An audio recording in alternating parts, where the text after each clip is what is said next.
오늘은 사도행전 강의 7번째 시간입니다. 밝고 빛난 얼굴로 살아가야 합니다 라는 제목을 가지고 피차 은혜 나누는 시간 가지도록 하겠습니다.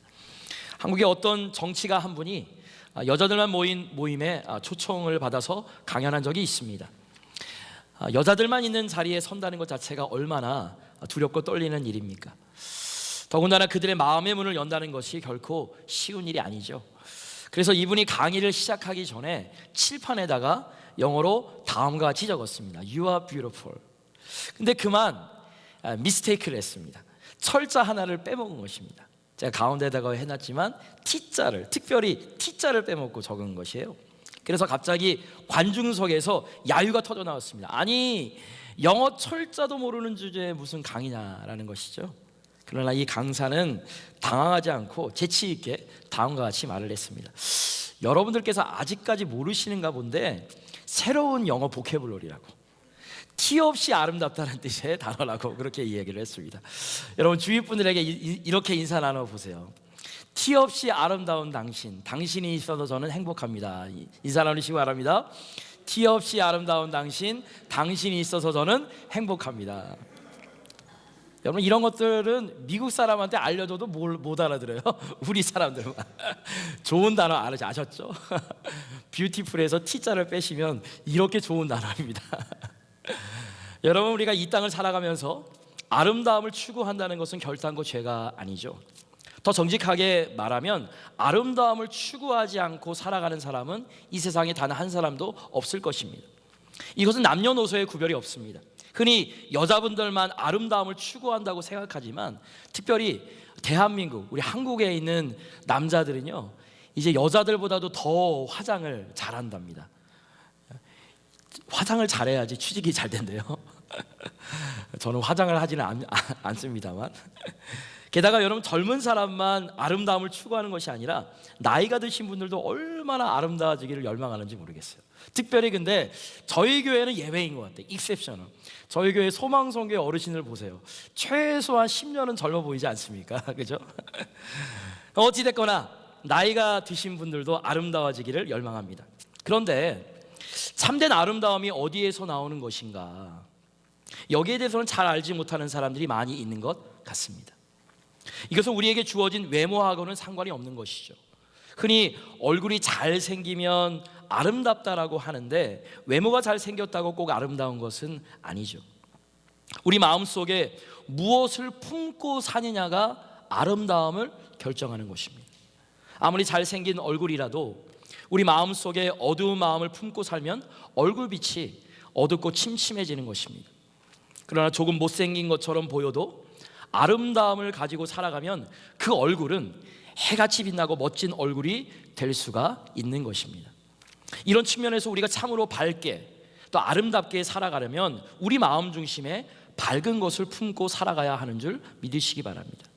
특별히 예수 그리스도를 믿는 여러분과 저희들은 성령께서 주시는 밝은 기쁨을 안고 살아가야지 우리의 삶도 아름다워질 수가 있고 우리가 나누어주는 삶의 열매들도 빛난 것이 될 수가 있는 줄 믿으시기 바랍니다. 이런 측면에서 오늘 저희들의 삶의 모습이 어떠한가? 우리 얼굴빛을 통해서 비춰주는 내 삶의 모습은 과연 아름답고 빛나는가? 우리가 이 퀘스천을 던질 필요가 있는 것입니다. 자, 그렇다면 우리가 어떻게 하면 이 어둡고 풍파 많은 세상에서 아름다움을 증거하며 해같이 빛난 모습으로 살아갈 수가 있을까요? 자, 오늘 우리가 봉독한 텍스트에 보시면 수많은 오해와 역경 속에도 불구하고 해같이 빛난 천사 같은 얼굴로 꿋꿋하게 섰던 스데반 집사님의 이야기가 나와 있습니다. 먼저 우리 8절 말씀 다 같이 한번 읽어보도록 하겠습니다. 8절입니다. 시작. 스데반이 은혜와 권능이 충만하여 큰 기사와 표적을 민간에 행하니. 우리가 읽지는 않았지만 사도행전 6장 1절서부터 7절까지를 보시면 초대교회에서 처음으로 7명의 집사들을 안수하고 세웠습니다. 이 집사님들은 비록 평신도 드렸지만 오늘 성경에 보니까 큰 기사와 표적을 행했다고 기록하고 있습니다. 여러분 이것을 보면 기적을 행하고 능력을 행하는 것은 직분과는 상관이 없는 것입니다. 성령의 능력을 입으면 누구나 이와 같이 권는 자가 될 수 있는 줄 믿으시면 아멘 하시기 바랍니다. 이와 같이 스데반이 평신도임에도 불구하고 이러한 능력을 행하니까 늘 기득권이 문제예요. 이 골수파 유대인들에게는 불편한 심기를 건드린 것이 된 것입니다. 그래서 오늘 9절 말씀 보실까요? 9절 말씀 보니까 이른바 자유민들, 즉 구레네인, 알렉산드리아인, 길리기아와 아시아에서 온 사람들의 회당에서 어떤 자들이 일어나 스데반과 더불어 논쟁할세, 이런 말씀이 있습니다. 오늘 6장 9절에 보시면 여러 가지 지명들이 나오잖아요. 근데 이 지명들은 그 당시 유대인들이 디오스파라 했던, 이 흩어져 살았던 대표적인 지역들을 말하는 것입니다. 사실 그 유대인들은요, 팔레스타인에 살던 유대인들도 있었지만 이 바벨론 포로 때부터 여러 지역에 흩어져서 살았던 많은 유대인들이 있었습니다. 그 사람들이 살았던 지역이 오늘 본문에 나온 그 지명들인데, 이 사람들이 그 지역에서 태어나서 성장했지만 다시 예루살렘에 올라와서 예루살렘에 기거하게 된 케이스를 설명해 주고 있는 것입니다. 근데요, 이 사람들이 여기에 살면서 안식일에 예배를 드리고 성경 공부했었던 장소가 있어요. 바로 그 장소가 회당입니다.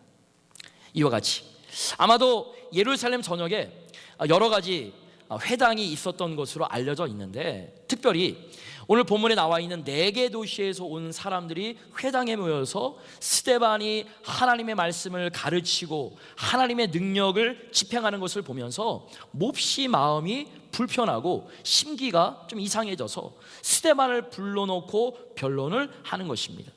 다시 6장 9절 좀 보여주시겠습니까? 근데 오늘 여기 6장 9절에서 나오는 도시 중에 한 도시를 우리가 조금 더 주목해야 됩니다. 제가 파란색으로라도 이렇게 좀 해놨는데 길리기아라고 하는 도시입니다. 누가가 이 사도행전을 저술하면서 이 도시를 일부러 적어놓은 것 같아요. 여러분, 이 길리기아라는 도시가 명시화됨으로 인해서 무엇을 암시하는 줄 아십니까? 지금 회당에서 이 변론을 벌이는 사람 중에 누가 거기에 포함되어 있는 것을 암시할까? 여러분들 사도행전 22장 3절을 보시면 사도 바울이 자신의 생애를 간증할 때 이렇게 간증합니다. 나는 유태인으로서 길리기아 다소에서 났다. 그러면 오늘 본문에 나온 이 길리기아는 사도 바울이 태어난 곳입니다. 그러므로 바울도 틀림없이 이 논쟁의 한가운데 참여했을 가능성이 크다는 것을 우리에게 시사하고 있는 것입니다. 여러분 아시는 바대로 사도 바울이 어떤 사람입니까? 당대 최고의 신학자였습니다. 가장 논리적이고 율법의 전문적인 지식을 가지고 있던 자가 변화되기 전에 사울이었습니다. 이 사울같이 가장 논쟁을 잘하고 말씀의 깊이를 가지고 있는 사람들이 지금 스데반과 같이 디베이트, 변론을 펼쳤는데 그 결과가 어떠했습니까? 이런 10절 말씀 다 같이 있습니다. 시작. 스데반이 지혜와 성령으로 말함을 그들이 능히 당하지 못하여. 당대 최고의 석학이 그곳에서 함께 변론을 했음에도 불구하고 스데반 한 사람이 성령의 지혜로 말하는 것을 감당하지 못했다고 성경은 기록하고 있습니다. 특별히 저는 우리 모두가 이와 같이 성령의 지혜로 살 수 있기를 주님의 이름으로 축원합니다. 여러분, 우리가 세상을 이기려면 지식으로는 안 되는 것이에요. 우리가 축적한 지성이 세상을 이길 수 있는 능력 절대로 아닙니다. 성령의 지혜를 가질 때 세상이 우리를 감당할 수가 없고 우리를 꺾을 수가 없는 것입니다. 여러분, 이와 같이 스데반이 성령의 지혜를 가지고 말을 하자 그들이 당하지 못하게 되고, 또 여기서 멈추지 않고 11절부터 14절까지를 보면 이 사람이 참으로 비열한 방법을 동원했습니다. 먼저 11절 말씀 보실까요? 11절 말씀 다 같이 있습니다. 시작. 사람들을 매수하여 말하게 하되 이 사람이 모세와 하나님을 모독하는 말을 하는 것을 우리가 들었노라 하게 하고. 사람들을 매수했다. 사람들을 샀다라는 것이죠. 이건 쉽게 말하면 의도적인 조작을 한 것입니다. 말하지 않은 것을 말했다라고 지금 시킨 것입니다. 어떻게? 돈으로 사람을 사서. 12절 말씀 보실까요? 12절 말씀 또 다 같이 있습니다. 시작. 백성과 장로와 서기관들을 충동시켜 와서 잡아가지고 공회에 이르러. 충동시켰다라는 말씀을 여러분 주목하시기 바랍니다. 자기들만 대든 것이 아니라 제사장 그룹이나 소위 말하는 공회원들, 사내들의 모든 회원들에게도 충동질해서 전문적인 용어로 꼬드겨서 이 스데반을 체포하려고 만든 것입니다. 그리고 13절 말씀 또 읽어보도록 하겠습니다. 시작. 거짓 증인들을 세우니 이르되 이 사람이 이 거룩한 곳과 율법을 거슬러 말하기를 마지 아니하는도다. 거짓 증인까지 세웠습니다. 거짓말까지 동원했습니다.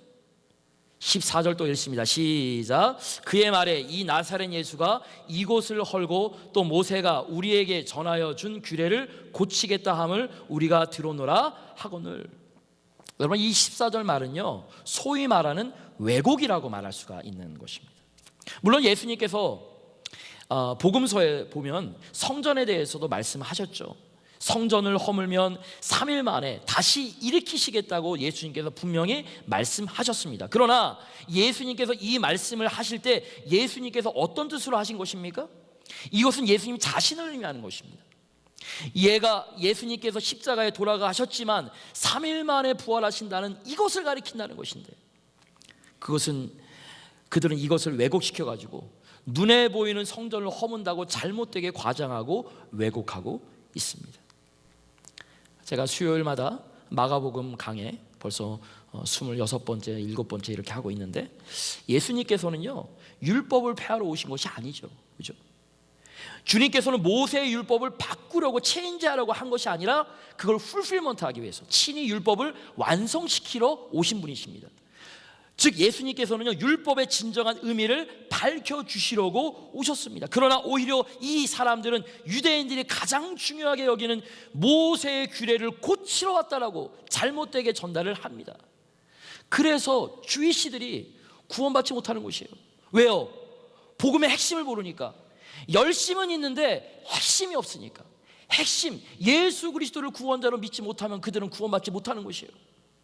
열심이 중요한 게 아니에요. 복음의 핵심을 알아야 되는 것이요, 말씀의 핵심을 알아야 되는 것이요. 이와 같이 조작하고 충동질하고 거짓말을 동원하고 그렇게 해도 안 되니까 이와 같이 왜곡하고 과장해서 스데반을 가장 어려운 입장으로 몰아갔었던 이 사람들, 인간적으로 생각하면 참으로 분토가 터지고 너무나도 비열한 방법이 아닐 수 없습니다. 우리가 혹시 이와 같은 상황에 처하게 된다면 어떤 반응을 보이시겠습니까?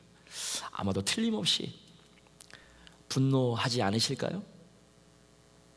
이대로 그냥 둘 수 없다고 화를 벌컥 내지는 않으실까요? 또한 우리 한국 분들 특별히 욱하는 성격들이 많으시니까, 또 성격이 급하니까 판을 뒤엎고 난리를 치고 그랬을 것 아니겠습니까? 우리가 만약 이와 같이 억울한 상황에 처했던 스데반이라면 이와 같이 인간적인 방법으로 분노를 표출할 것도 같은데, 오늘 본문 15절을 마시기 바랍니다. 이와 같은 상황에서 이 스데반이 어떤 모습을 취합니까? 다 같이 있습니다. 시작. 공회 중에 앉은 사람들이 다 스데반을 주목하여 보니 그 얼굴이 천사의 얼굴과 같더라. 얼마나 이 스데반 집사의 얼굴이 아름답고 밝았으면, 제가 초도에 얘기했듯이 얼마나 그 스데반의 얼굴이 티 없이 맑았으면 천사 같다고 표현했을까. 비록 그들은 스데반을 공격하고 궁지 속에 몰아넣으며 협박을 했지만 이 스데반의 얼굴은 영광스럽고 아름다웠다고 오늘 성경이 밝히고 있는 것을 주목하시기 바랍니다. 사랑하는 성도 여러분, 저는 이것이 능력이라고 믿습니다. 물론 우리가 기적을 행하고 굉장한 파워를 집행하는 것도 중요하지만 이와 같이 최악의 상황에도 불구하고 우리가 흔들리지 않고 환하고 밝은 웃음을 띄우며 살아갈 수 있는 이 모습이 사실 성경이 제시하는 능력의 핵심임을 믿으시길 주의 이름으로 축원합니다. 오늘 많은 분들이 인격적인 능력에 대해서 관심을 갖지 않는데, 성품이 풍겨주는 능력이 어찌 보면 행함을 통한 능력보다 위대한 것이에요. 어쩌면 그 최악의 고통 속에도 불구하고 천사 같은 표정을 지었던 인격적인 모습과 능력이 스데반 집사를 스데반 되게 한 것이라고 저는 믿어 의심치 않습니다. 오늘 우리들에게 이와 같은 능력이 필요한 줄 믿으시기 바랍니다. 우리들의 삶의 터전 한번 보세요.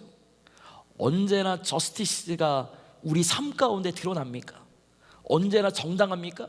아니죠. 특별히 1세대로 살아가시는 저와 여러분들 얼마나 어렵습니까? 억울한 일 당할 수 있죠.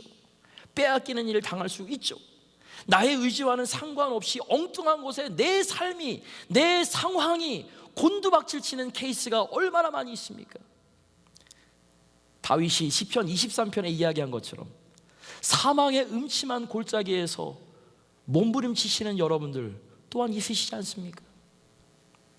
그러나 아무리 힘든 사건이나 역경이 저와 여러분들을 덮쳐와도 내 얼굴빛을 변하지 않고 하나님 안에서 밝고 평강의 아름다운 빛난 모습을 보일 수가 있다라면 어렵겠지만 이와 같은 우리의 모습 앞에 세상은 굴복하고 세상은 감동받을 수 있는 줄 믿으시기 바랍니다. 그렇다면 퀘스천, 우리가 어떻게 하면 어떠한 역경에도 흔들리지 않고 밝고 빛난 모습으로 살아갈 수가 있을까요? 첫 번째로 크게 따라해 보시기 바랍니다. 마음속에 하나님의 은혜를 품자. 제가 초두에도 소개를 했지만 우리 안에 무엇을 담고 있느냐가 우리의 얼굴빛을 결정하는 것입니다. 여러분 다시 8절을 보시면 스데반의 마음을 가득 채우고 있는 것이 무엇인지가 본문에 소개되어지고 있습니다. 은혜와 권능이 충만했다고 있습니다. 여기 보시면 두 가지 충만함이 있습니다. 뒤에 것부터 볼게요. 한 가지는 권능의 충만, 이것은 능력의 충만을 가리키는 것이죠. 또 한 가지는 제가 강조하고 싶은 은혜의 충만입니다. 흔히 우리는 권능의 충만, 능력의 충만에는 관심을 가지면서도 은혜의 충만에는 관심을 가지지 않는 것을 봅니다. 근데 우리가 영적으로 바라보시면 사실은 둘 다 중요한 것이고, 무엇보다 우리 마음을 하나님의 은혜로 가득 채우는 것은 이 힘든 세상 가운데서도 그 험악한 세상을 극복할 수 있는 중요한 원천이라는 것을 주목하시기 바랍니다. 특별히 은혜라고 하는 단어는요, 예수 그리스도를 통하여서 우리에게 부어주신 하나님의 사랑과 구원의 은총을 의미합니다. 비록 세상 가운데서는 험하게 살지라도 내 안에 오신 예수 그리스도 때문에, 그분이 나에게 주신 은혜가 너무나도 크시기에 내가 이 땅을 살아가면서 천국을 소망하면서 살아갈 때 우리는 역경이나 곤경에도 불구하고 우리 얼굴빛이 밝고 아름다울 수가 있는 것입니다. 여러분, 이런 면에서 우리 마음속에 하나님의 은혜가 필요한 줄 믿으시기 바랍니다. 하나님의 긍휼이 필요하고 하나님의 사랑이 필요한 것입니다. 가끔 우리 얼굴빛이 막 일그러지고 하는 경우가 있잖아요. 그때 우리 마음에 은혜의 샘이 말라서 그런 것이에요. 우리 마음속에 영적인 쿠션이 없기 때문에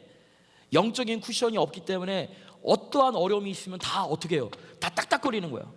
다 소리가 나요. 근데 여러분 안에 영적인 쿠션이 있잖아요.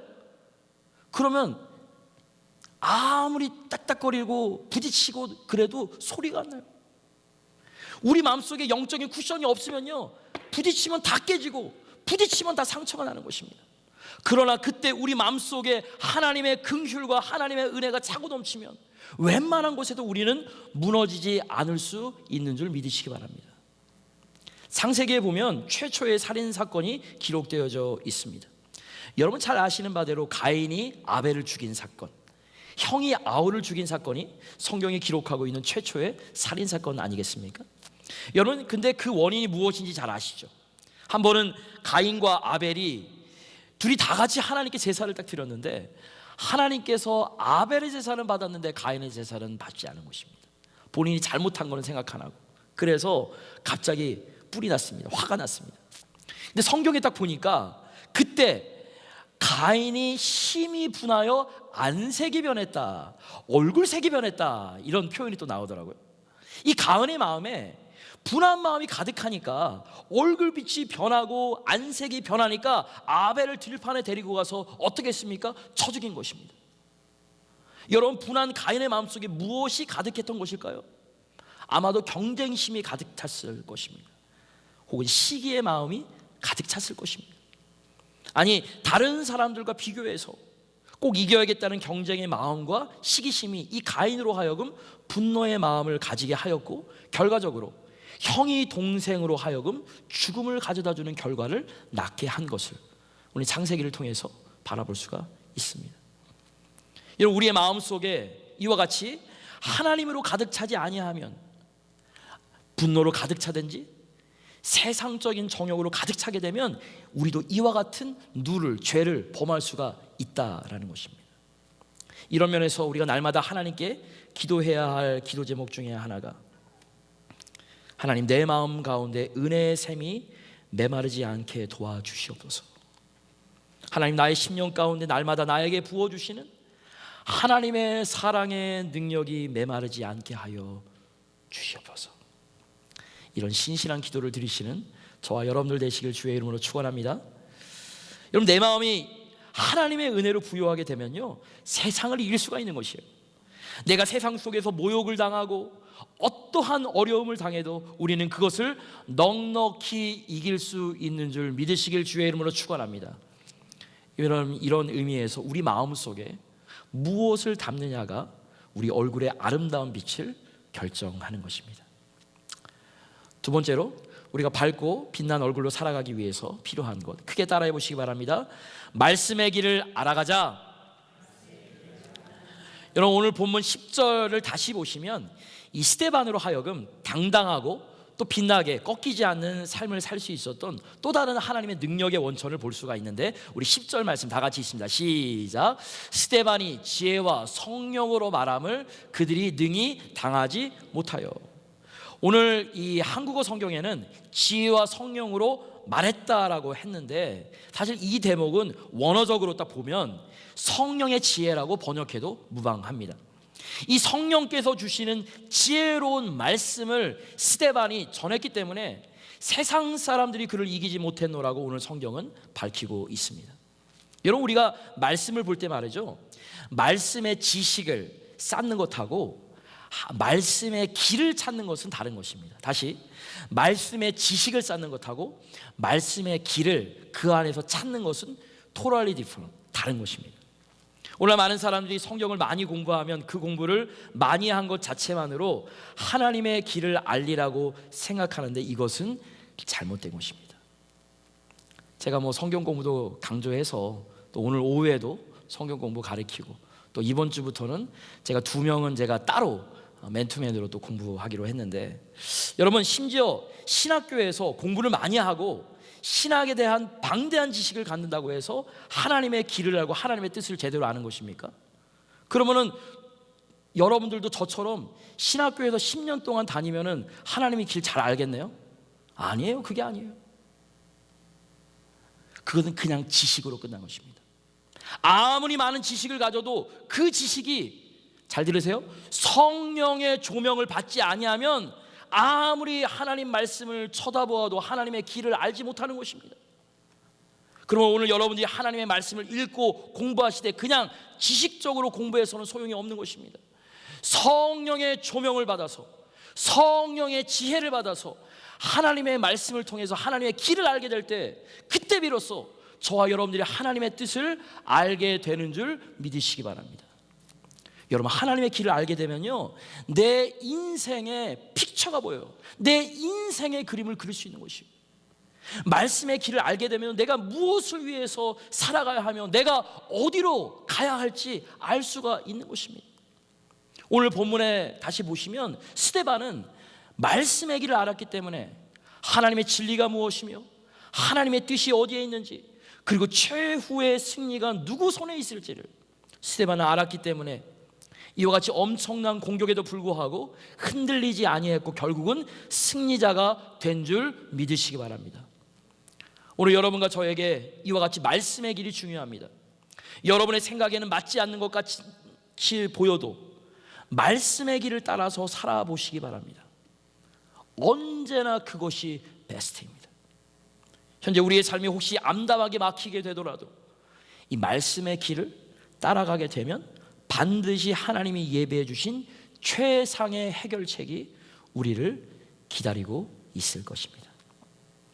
여러분, 이런 면에서 오늘 우리 인생이 힘들다, 어렵다, 답답하다고 하는 것은 자기 자신 때문에 그래요. 내 스스로 내 마음의 문을 닫아버려서 그런 것이지, 하나님 말씀의 길을 찾아서 말씀 가운데 우리가 바르게 서 있잖아요. 그러면 우리는 어떠한 역경 속에 처할지라도 반드시 그것을 극복해낼 수 있는 줄 믿으시기 바랍니다. LA 근교의 작은 시골 마을에 자랐던 사람 중에 제키라고 하는 유명한 흑인분이 있습니다. 이 사람이 어릴 때 좀 가정 학대를 좀 느꼈던 것 같아요. 어릴 때 자기 엄마를 패는 아빠를 보면서 남자들을 혐오하는 괴팍한 성격을 가지고 자라나게 되었습니다. 가정폭력의 피해자였습니다. 그래서 그가 초등학교를 졸업하고 중학교에 들어갔지만 중퇴하고 미들스쿨을 그냥 중퇴하고 갱단에 들어가서 싸움을 굉장히 잘했나 봐요. 갱단의 두목이 되었습니다. 마약을 하고 절도를 하고 공갈을 치고 협박을 하는 아주 흉악한 범죄자가 된 것입니다. 어느 날 길거리에 딱 가는데 한 어리숙해 보이는 사람이 있었습니다. 어리숙해 보이면 안 돼요. 어리숙해 보이니까 그냥 만만해 보이고 실컷 두들겨 패고 돈을 빼앗았는데, 근데 그 실컷 두들겨 맞은 사람이 아무런 저항 하나 하지 않고 이 제키에게 책을 한 권 주었습니다. 그 책이 성경책이었어요. 처음에는 속으로 세상에, 아니 참으로 이상한 사람이네, 실컷 두들겨 맞은 다음에 항의도 못하고 이 책을 주다니, 거들떠 보지 않으려고 했는데, 근데 이상하게 자꾸 이 책에 마음이 끌리는 것이에요. 아니 왜 이 사람이 나에게 두들겨 맞고도 아무런 항의도 하지 않고 아무런 대꾸도 안 주고 이 책을 주었나. 그래서 이 제키라고 하는 사람이 궁금해서 성경책을 펴서 읽어 내려갔습니다. 이 하나님의 말씀을 읽어 내려가는 중에 진리가 있잖아요. 성령의 은혜가 있잖아요. 예수 그리스도를 알게 되고 요한복음 3장 16절 하나님이 그를 그렇게 사랑한다는 사실도 알게 되고, 내 인생이 이처럼 끝나야 하는 인생이 아니라 이제부터는 하나님의 목적을 위해서 살아야겠다고 디시전 메이킹을 합니다. 결심을 합니다. 이 사람이 공부를 중학교 때 중퇴했기 때문에 공부를 잘했겠습니까? 공부를 굉장히 못했어요. 근데 운동에 재능이 있었어요. 특별히 이 베이스볼에 야구에 재능이 있다는 것을 깨닫고 나중에 야구 연습을 열심히 해가지고 극적으로 드라마틱하게 야구팀에 들어간 것입니다. 여러분, 이 사람이 누구인 줄 아세요? 다음 슬라이드 보여주시기 바랍니다. 메이저리그 사상 최초의 흑인으로서 다저스 선수가 된 제키 라빈슨의 이야기입니다. 그 LA에서는 제키 라빈슨 데이도 있다라고 합니다. 그렇죠? 굉장히 유명한. 그래서 마틴 루터 킹 주니어 목사님과 함께 참으로 지대한 인플루언스를 겪었던 크리스찬입니다. 여러분, 우리의 인생길이 항상 밝은 것만은 아닙니다. 나의 의지와는 상관없이 정말 엉켜있는 음침한 골짜기로 우리 인생길이 가는 경우가 얼마나 많이 있는지 모릅니다. 때론 아무리 가도 앞길이 보이지 않는 것처럼 보이는 아주 캄캄한 어둠 속에 우리 인생이 던져진 것 같지만, 그러할지라도 그 어둠 속에서 하나님의 말씀의 길을 찾기만 하면, 그리고 그 말씀의 길을 찾았으면, 완전히 우리가 순복해서 나아가기만 하면 하나님이 예비해 주신 최상의 축복이 우리를 기다리고 있습니다. 그러면 여러분의 인생길 가운데 힘드실 때마다 하나님의 길을 찾으시길 주의 이름으로 축원합니다. 성령 안에서 하나님이 나에게 말씀하시는 그 길을 순종하시면서 그 길을 묵묵하게 걸어가시길 주의 이름으로 다시 한번 선포합니다. 그때 하나님이 여러분들의 인생을 빛난 인생으로 되게 하시고 축복된 인생으로 다듬어 가실 줄 믿으시기 바랍니다. 여러분, 이와 같이 힘든 세상에도 불구하고 빛난 얼굴로 살아가기 위해서는 첫 번째로 우리 마음속에 하나님의 은혜를 품으시기 바랍니다. 두 번째로는 바른 길, 말씀의 길을 끝까지 고수하시고 선택하시길 주님의로 부탁을 드리겠습니다. 우리 마지막으로 밝고 빛난 얼굴을 살아가기 위해서 중요한 것은 크게 따라해 보시기 바랍니다. 하늘에 시선을 두자. 자, 과연 그런지 오늘 본문 15절 말씀 읽어보도록 하겠습니다. 시작. 공회 중에 앉은 사람들이 다 스데반을 주목하여 보니 그 얼굴이 천사의 얼굴과 같더라. 자, 오늘 본문 말씀을 보세요. 먼저 공회에 모인 사람들이 이 사람들의 시선이 지금 어디에 집중되어 있습니까? 스데반을 주목하여 봤다고 했습니다. 스데반 한 명을 봤습니다. 그렇다면 스데반의 시선은 지금 어디로 향하고 있을까? 한번 이 장면을 한번 상상 속으로 한번 그려보세요. 자기를 쳐다보고 있는 사람들에게 시선이 주목하고 있을까? 아니면 그 사람들이 치려는 돌멩이가 무서우니까 그 돌멩이에 이 스데반의 시선이 맞추어져 있을까? 아니에요. 스데반의 시선은 지금 하늘을 주목하고 있습니다. 오늘 본문 이 다음 장인 7장 55절과 56절에 이 말씀이 나와 있습니다. 다 같이 읽겠습니다. 시작. 스데반이 성령 충만하여 하늘을 우러러 주목하여 하나님의 영광과 및 예수께서 하나님 우편에 서신 것을 보고 말하되 보라 하늘이 열리고 인자가 하나님 우편에 서신 것을 보노라 한데, 다시 한번 55절 보여주시기 바랍니다. 지금 스데반이 지금 어디를 주목합니까? 하늘을 우러러 주목하여 땅을 바라보고 있지 않습니다. 자기에게 분노를 표출하며 대어드는 사람들에게 주목하고 있지 않습니다. 하늘을 보고 있습니다. 하늘의 보좌를 주목하며 하나님의 영광을 바라보며 하나님 보좌 우편에 서 계신 예수 그리스도를 바라보고 있는 것을 여러분 주목하시기 바랍니다. 그때 어떤 일이 일어났습니까? 하늘문이 열리면서 그가 지금까지 보지 못했던 찬란한 영광의 세계를 목격하게 되고, 그 순간 그 얼굴빛이 천사처럼 빛났다고 오늘 성경은 밝히고 있는 것을 주목하시기 바랍니다. 여러분, 이와 같이 우리가 이 세상을 사는 동안에 우리의 시선에 어디에다가 둘 줄이신지가 굉장히 중요합니다. 오늘 이 세상을 살아가면서 늘 이 땅을 바라보게 되면 실망하고 분노하는 일들이 굉장히 많이 있을 것입니다. 우리가 또한 주위에 있는 사람들을 바라보면 사람들이 완벽하지 않잖아요. 뭐 저와 여러분들이 완벽합니까? 그렇지 않잖아요. 그러니까 상처받고 절망할 일들이 많이 있을 것입니다. 심지어 우리 자신을 바라보게 되면 우리 스스로가 또 완벽하지 않으니까 스스로에게 절망하고 낙심할 일들이 많을 것입니다. 그러나 만일 우리의 눈을 하늘을 향하고 하늘 보좌를 향하면 그때 비로소 우리는 하나님을 바라보게 되고 하나님을 찬양하게 되는 것입니다. 그때 우리는 하나님 우편에 서 계신 예수 그리스도를 보게 되는 것입니다. 근데 예수님은 하나님의 보좌 우편에 앉아 계시다고 했는데 오늘 본문에 보니까 어떻게 묘사되었습니까? 55절에 보니까 하나님 보좌 우편에 서 계셨다 그랬습니다. 마치 예수님은 이 스데반의 상황을 어떻게든 도와주고다 하시듯 지금 당장 내려오셔서 이 스데반을 붙잡고자 하듯이 예수님은 하나님의 보좌 곁에 서셔서 스데반이 당한 모든 상황과 고통의 현장을 바라보고 계셨습니다. 그렇습니다. 오늘 우리의 모든 시선이 그 예수님께 향할 때 우리는 비로소 고통과 역경에도 불구하고 찬양하면서 살아갈 수 있는 것입니다. 오늘 여러분의 인생 가운데 많은 어려움이 있을 줄 압니다. 우리가 살아가는 인생 여정 자체가 어둡고 침침한 삶의 케이스들 많이 있습니다. 혹시 여러분의 삶 가운데 어둠의 그림자가 여러분들을 덮고 수많은 고통과 역경들이 여러분들의 상황을 짓누르고 있는 그와 같은 상황에 계신 분들이 지금 이 자리에 계시는지 모르겠습니다.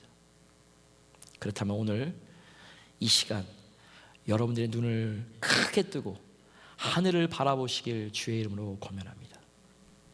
그리고 하나님의 길, 말씀의 길에 여러분들의 삶의 여정을 내딛기를 바랍니다. 그리고 날마다 내 마음속에 하나님의 은혜가 메마르지 않도록 하나님의 사랑과 하나님의 은혜가 내 심령 가운데 고갈되지 않도록 날마다 보좌를 향하여 기도하면서 나아가면 비록 우리들의 삶은 힘들고 고통스러울지라도 우리들의 얼굴빛은 스데반 집사와 같이 해같이 빛날 줄 믿으시기 바랍니다. 여러분들이 이렇게 살아가면서 여러분 개인도 축복받고 여러분의 가정, 또 여러분들이 속한 모든 목장원들, 우리 교회가 또 빛나게 되는 역사가 일어나길 주의 이름으로 간절히 축복합니다.